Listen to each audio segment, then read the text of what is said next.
Mám pro tebe zážitek z tábora. Byl to konec 90. let. Ty vole. Na táboře konec 90. let. To je naše skupina. A s mojím spolužákem jsme jeli na tábor. Měli jsme chatku spolu. Za což jsem i ve výsledku rád, protože se tam objevilo i plno děcek z celkem zvláštních rodin. Ale v paměti mi upěl jeden, už nevím, jak se jmenoval, ale přezdívalo se mu Albí.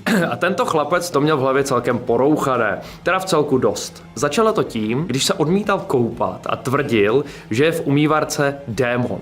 Tak kamaráde, to bych ten den se sebral a odešel do prdele, kámo. V životě, včera jsem viděl 2 horory. Když měl noční hlídku, při které jsme se vždy střídali po 2 hodinách, tak bylo za trest jít jí mít s ním. Vždy chodil po tmě a mumlal si něco pro sebe. Mému 10letému já to znělo jako latina. Ježiši. A když jsem se ho zeptal, co dělá, tak na mě zařval: drž hubu, volám satana.